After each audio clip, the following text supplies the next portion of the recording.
આ છે જેનિંગ્ટન મિડલટન્સ double action seizure, બરાબર. આ સીઝર છે કટ કરવા માટેની. સીઝર વિલ કટ, એ બધું મોટું નાનું મત કર દેખાશે. હા, એક જ રાખવાનું.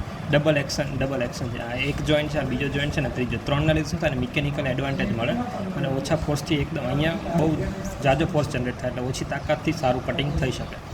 આનો યુઝ સેપ્ટોપ્લાસ્ટીમાં સેપ્ટમ કટ કરવા માટે, કાર્ટિલેજ કટ કરવા અને બોન કટ કરવા યુઝ થાય. પ્લસ ટર્બિનેટ્સ કાપવા હોય, ઇન્ફિરિયર ટર્બિનેટ કેવું તો સાઈડમાંથી કાપીએ તો ટર્બિનેટ્સ કેન બી કટ. જેનિંગ મિડલટન્સ સીઝર. બીજું જેનિંગ મિડલટન્સ બોન નિબલર કઈ ગયું, જેનિંગ મિડલટન્સ ડબલ એક્શન બોન નિબલર. એનું નામ કેરીસન છે આપણી માટે. આનું નામ છે જેનિંગ્સ મિડલટન બોન નિબલર. આ ડબલ એક્શન હિંજ જોઈન્ટ છે, 1, 2 અને 3 જોઈન્ટ છે. બોન નિબલ કરવા પડે, વચ્ચે આ ગ્રુવ. આ ક્યારેક બધી સર્જરીઝમાં તમે બોન કાઢ નાખ્યો ને થોડાક એના છૂછા વધ્યા હોય તો છૂછાના આ રીતે લાઈક આમ પકડી કટ કરવા અને સ્મૂથન કરવા માટે વપરાય જેનિંગ મિડલટન્સ બોન નિબલર. આ ગયા સ્પેક્યુલમ, બરાબર. આ છે સેન્ટ ક્લેર થોમ્સન્સ લોંગ બ્લેડેડ નેઝલ સ્પેક્યુલમ. આ લાંબી બ્લેડ છે. આ નાનું છે, મોટું તડીકામ તો બધા જોયું જ છે, નાનું આવે એ રહ્યું છે, બરાબર. પછી આ રહ્યું, આ છે સેલ્ફ રિટેનિંગ, એટલે કિલિયાન્સ નેઝલ સ્પેક્યુલમ સેલ્ફ રિટેનિંગ છે. રિટેન કરીને સ્ક્રૂ ફિટ કરી દો તમે, એટલે જેટલી સાઇઝ રાખવી થાય. સેપ્ટોપ્લાસ્ટીમાં નેઝલ સર્જરીઝમાં એક્ઝામિનેશન બધામાં યુઝ થાય. આ છે તમારા બ્લેક્સલી ફોર્સેપ, બરાબર. સ્ટ્રેટ બ્લેક્સલી ફોર્સેપ છે. એની ઉપરની બ્લેડ એક જ કામ કરે, નીચેની ના કરે. બ્લેક્સલી ફોર્સેપ છે સ્ટ્રેટ. બ્લેક્સલી ફોર્સેપની બીજી વેરાયટી છે 45 ડિગ્રી અપટર્ન બ્લેક્સલી ફોર્સેપ. 45 ડિગ્રીનું શું કામ છે તો 45 ડિગ્રી લેટરલ નેઝલ વોલ, એટલે કે મેક્સિલરી સાઇનસમાં એમાંથી તમે ડિઝીઝ કાઢી શકો. અને plus it can be use to remove the disease from frontal sinus. Frontal recess અને સાઇનસમાંથી કાઢી શકો. આનાથી જો અઘરું પડતું હોય તો you can use more curve, that is 90 degree. આ 45 ડિગ્રી છે, 90 ડિગ્રી લેટરલ વોલ અને ફ્રન્ટલ રિસેસમાંથી ડિઝીઝ કાઢવા વપરાય. પછી છે બીજું is this one is down turn Blakesley forcep. Maxillary સાઇનસની નીચે અંદરથી તમારે કંઈક ડિઝીઝ પકડીને કે પોલિપ પકડીને કાઢવો હોય તો યુઝ થાય. ઊંધો કરીને તમે અગેન ફ્રન્ટલ સાઇનસમાં યુઝ કરીએ કે ઉપર ફ્રન્ટલમાં વપરાય, પણ use mostly in the maxillary sinus નીચેથી ડિઝીઝ કાઢવા માટે વપરાય. અને પ્લસ સ્ફિનોઇડમાં અગેન સ્ફિનોઇડમાં અંદર જઈને ડિઝીઝ કાઢવો હોય તો એ કટાય, એક્ઝલરીમાંથી કટાય, સ્ફિનોઇડમાંથી કટાય. Down turn. હવે હા ટીલી હંકર. હવે આ જો આ બે બ્લેક્સલી જેવું જ લાગશે સાઈડમાંથી જોતા, પણ ઉપરથી જોશો તો બ્લેક્સલી આ ધીસ વન ઇઝ પતલો અને આ છે જાડો. આની ઉપર માર્કિંગ છે, આની ઉપર સાઈડવાળા પર માર્કિંગથી તમને ખબર પડે કે તમે કઈ ડેપ્થમાં કામ કરી રહ્યા છો, બરાબર. આ છે ટીલી હંકર્સ સ્ટ્રેટ નેઝલ ફોર્સેપ. બે બાકી બ્લેડ આની જાડી આવે, આ ભાઈની બ્લેડ પતલી છે. ટીલી આ રહ્યા છે ટીલી હેન્કર્સ ઉપર માર્કિંગવાળો અને માર્કિંગ વગરનો બ્લેક્સલી. હવે આ છે બ્લેક્સલી ભાઈના થ્રુ કટિંગ ફોર્સેપ. આ ઉપરની જે બીક છે એ નીચેની બીકની અંદર ઘૂસી જાય. જો ઉપરની બીકની અંદર જાય, કટ કરી દે, થ્રુ કટ, અહીંયાથી જ કટ કરી દે. ઓલા હતા એમાં શું થાય, બીક એકબીજાને એપ્રોક્સિમેટ થાય, એકબીજાની અંદર કંઈ ઘૂસે નહીં, જો એપ્રોક્સિમેટ થાય. આ રહ્યું આ પાર્ટી છે તો આની અંદર શું થાય, બીક એની અંદર ઘૂસી જાય તો થ્રુ કટ. આ straight through cut with suction pot છે. આ છે through cut upturn, again frontal સાઇનસમાં યુઝ થાય. 45 ડિગ્રીના 90 ડિગ્રી થ્રુ કટ અપટર્ન, બરાબર. હવે આવી ગયા તમારા કેરીસન ભાઈનો બોન પંચ. કેરીસન્સ બોન પંચ આ ડાઉન કટિંગ છે અને ફ્રન્ટલ કટિંગ એક્શન આવે. સ્ફિનોઇડ સાઇનસનું ઓસ્ટિયમ તમારે વાઇડન કરવું હોય તો સ્ફિનોઇડ સાઇનસમાં એંગેજ કરાવવાનું બહારથી અને કટ કરવાનું, એટલે અંદરનું સ્ટ્રક્ચર ડેમેજ ના થાય. પ્લસ એની બ્લન્ટ ટીપ આવે એટલે અંદરનું ઇન્ટર્નલ કેરોટિડ આર્ટરી ઓપ્ટિકનો કોઈને ઇન્જરી નહીં થાય. કેરીસન્સ અપટર્ન કર્વડ બોન પંચ છે. તો ફ્રન્ટલ સાઇનસની એન્ટિરિયર વોલને કાઢવા માટે, એટલે ઉપર જઈને ફ્રન્ટલ સાઇનસની એન્ટિરિયર વોલ કટ કરવી હોય તમારે તો ત્યારે યુઝ થાય કેરીસન્સ અપટર્ન કર્વડ બોન પંચ. આ છે લક્સ ફોર્સેપ, બરાબર. લક્સ ફોર્સેપ ક્રશ અને કટ. લક્સ ફોર્સેપ તો આનો યુઝ શું થાય તો કે ભાઈ કટ એન્ડ ક્રશિંગ એક્શન હોય, એટલે બરાબર. ટોન્સિલમાં કટ એન્ડ ક્રશ ના કરવાનું હોય, પણ નોઝમાં we want cut and crush action, કારણ કે અહીંથી આપણે પોલિપ કાઢીએ એટલે ભાગ કાઢીને જોવું પડે કે પાછળ તમે સ્કલ બેઝ નહીં ખોલી નાખી, પાછળ તમે interior model artery, sphenopalatine artery, orbit કોઈ પણ વસ્તુ ખોલી નહીં નાખી. જેટલો ભાગ તમે જોઈને કાપ્યો, અંડર વિઝન જોઈને કાપ્યો એટલો જ કપાય, આજુબાજુનું કપાય નહીં, ટિશ્યુ ખેંચાય નહીં. એટલે લાઈક ઓર્બિટ ખેંચાઈ ગયું, બ્રેઇન ખેંચાઈ ગયું, મેનેજી ખેંચાઈ ગઈ, એવી તકલીફ ના થાય. એટલે એકદમ શાર્પ કટ અને મસ્ત કપાઈ જાય, એની માટે વપરાય. This is Luc's forcep. છે Tilley's nasal packing forcep. Curved angle આવે એની માટે શું કે એર્ગોનોમિક્સ.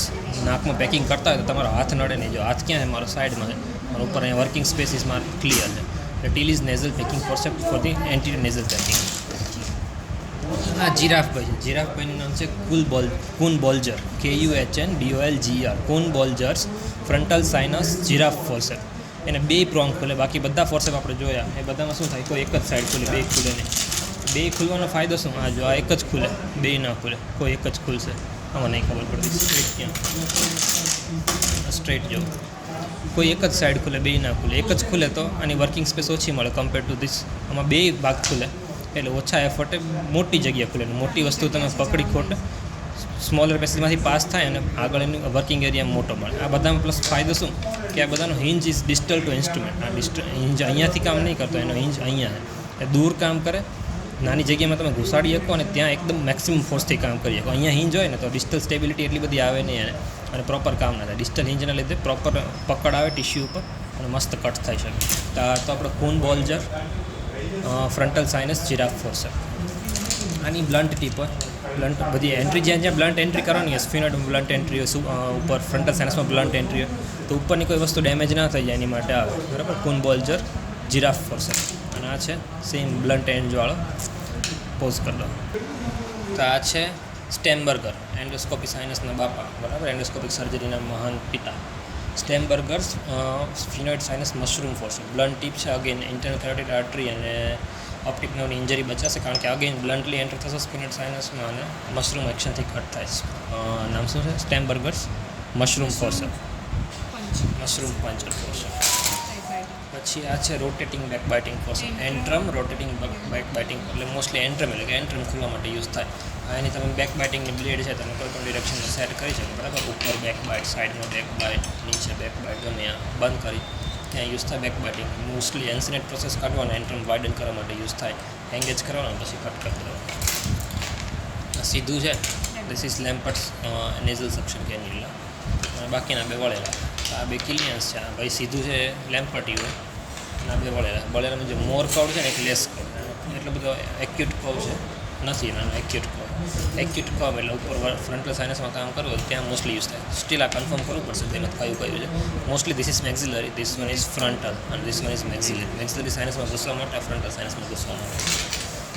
હવે આ તમારું આવી ગયું ફ્રીયર્સ એલિવેટર, ડબલ એન્ડેડ ફ્રીયર્સ એલિવેટર. બરાબર, 2 બ્લન્ટ એન્ડ છે, મિકોપેરિકોન્ડિયમ એલિવેટ કરવા માટે યુઝ થાય ફ્રીયર્સ એલિવેટર. પછી આ છે તમારું ફ્રીયર્સ એલિવેટર વિથ કોટલ્સ એન્ડ. એકચ્યુઅલ નામ આનું તો હોવર્સ છે પણ એ આપણે યાદ નહીં રાખવાનું. આ છે ફ્રીયર્સ એલિવેટર વિથ કોટલ્સ એન્ડ. બરાબર, પછી આ તમારું આવી ગયું સક્શન કેન્યુલા. બરાબર, આ પાછળ અહીંયા લ્યો ઓલું છે સ્ટીલ એટલે કાઢવાનું, એક્ઝામમાં ભરાઈ નહીં રાખવાનું બાકી કન્ફ્યુઝ થઈ જાય બાપા ક્યાંથી કામ કરે. સક્શન કેન્યુલા છે, ફ્રીયસ એન્ડ છે અને આ કેન્યુલા અહીંથી સક્શન થાય અને આ રહ્યો મિકોપેરિકોન્ડિયમ ઉઠાઈને બ્લડ સક કરતું જાય અને પેરિકોન્ડિયમ ઉઠાવતું જાય. આ ભાઈ છે સિકલ. બરાબર, સિકલ નાઇફ છે, અંદર નેઝલ કેવિટીમાં ઇન્સિઝન મૂકવા માટે, એન્સિનેક્ટમી કરવા માટે યુઝ થઈ શકે એનો. આ એરિયા છે રોઝન્સ નાઇફ છે. બરાબર, અને આ એરિયા છે એનું પ્લેસ્ટર સેન્ડ છે. અંદર નેઝલ કેવિટીમાં ઇન્સિઝન મૂકવા માટે વપરાય. રોઝન્સ નીચે ફ્લોર ઉપર કે સાઈડમાં લેટરલ નેઝલ કેવિટીમાં ઇન્સિઝન મૂકવું હોય ત્યાં, અને Plester knife again lateral nasal wall ત્યાં બધે મૂકવા માટે વપરાય ઇન્સિઝન. બરાબર, આ છે આપણું બોલ પ્રોબ. બોલ પ્રોબ છે 2 બાજુનો બ્લન્ટ એન્ડ. તો કોઈ પણ સ્ટ્રક્ચરમાં ઘૂસતા પહેલાં, બોન કાઢતા પહેલાં if you want to palpate anything તો બોલ પ્રોબથી પાલ્પેટ કરી શકો. Ball probe can be use for palpation. પછી આ રહ્યું આ છે, આ ચીઝલ છે. બરાબર, આ ઓસ્ટિયોટોમ નહીં. ઓસ્ટિયોટોમમાં છે ને એક બીજું બીવેલ છે. ઓસ્ટિયોટોમમાં બંને બાજુ બીવેલ, આ એક જ સાઈડ બીવેલ હોય that is chisel. Okay, this is chisel. આ છે કિલિયન્સ ગૂજ. જો આ છે ને વચ્ચે ખાડો બેયોનેટ છે, અહીંયા જગ્યા છે. આ સીધું બરાબર. આ વી શેપનો એન્ડ છે તો એ શું ઇનકેસ આ બોન છે તમે ગણો તો બોન ઉપર એંગેજ થઈ શકે પ્રોપરલી. એંગેજ કરવા માટે યુઝ થાય બોન ઉપર અને પછી તમે પ્રિસાઇઝ કટિંગ કરી શકો. મેક્સિલરી ક્રેસ્ટ અને સ્પર કટ કરવા માટે યુઝ થાય. આ બેયોનેટ શેપ છે એટલે તમારી અગેન વર્કિંગ સ્પેસ કાપશે નહીં પ્રોપર તમને દેખાય. અહીંયા તમારે કાપવું હોય તો જો મારો હાથ ક્યાંય વચ્ચે નહીં આવતો, મને દેખાય કે હું ક્યાં કટ કરી રહ્યું. બરાબર, અને આ સ્ટ્રેટ ચીઝલ છે ના ગૂઝ છે, સ્ટ્રેટ ગૂઝ. આ ખાડાવાળું હોય તે સાલો આર ગૂઝ. આ ગૂઝ છે, આ ગૂઝ છે ખાડાવાળું. આ ચીઝલ છે, ક્યાંય ખાડો નથી. હા, એક બાજુ છે ધીસ ઇઝ ચીઝલ, 2 બાજુ હોય દેટ ઇઝ ઓસ્ટિયોટોમ. સારા હું કીધું. અને આ છે હીથની hammer. H for hammer, H for Heath. Heath's hammer વજન નિમેષારને કહેવા મુજબ લગભગ 250 ગ્રામ છે અથવા તો 250 આઉન્સ છે. હમણાં આપણે માપી લઈએ વજન કાંટા ઉપર કેટલું છે, વજનને જોઈ લઈએ. આ છે જો ઉપર સ્ટ્રેટ અને પછી ઉપર ચાંચ આવે that is S for shape. અને સ્ટ્રેટનું સ્ટ્રેટ જ દેટ ઇઝ વાલ્સમ્સ.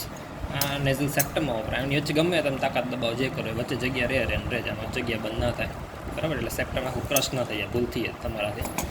અને આ રહ્યો છે વોલ્સમ, એની બે એન્ડ અડી જાય. આ બાજુ સ્કિનના પ્રોટેક્શન માટે ઉપર રબર લગાવેલું એટલે સ્કિન દબાઈ ના જાય, ક્રશ ના થઈ જાય. નેઝલ બોન ફ્રેક્ચર રિડક્શન માટે વોલ્સમ વપરાય. નેઝલ સેપ્ટમ માટે આ રહ્યો એશ પાઇપ વપરાય. પણ બધી આ છે હક્સન્સ સિરિંજ બરાબર, હક્સનભાઈ. આના બે એન્ડ છે.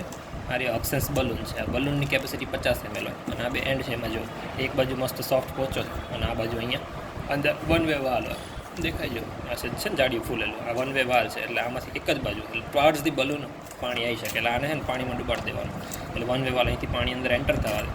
અને આ એન્ડ છે બીજો પેશન્ટના એન્ટરમાં છે અને દબાવો એટલે પાણી ખેંચે ભૂમ ઉપર અંદર બસ એન્ટ્રલ વોશ મળી શકે. હક્સન્સ સિરિંજ એન્ટ્રલ વોશ માટે અને નેઝલ કેવિટીના સિરિંજિંગ માટે વપરાય. હક્સન્સ સિરીઝ 50 ml નોર્મલ સલાઈન વાપરવાનું. વધ્યું કે ઓકે.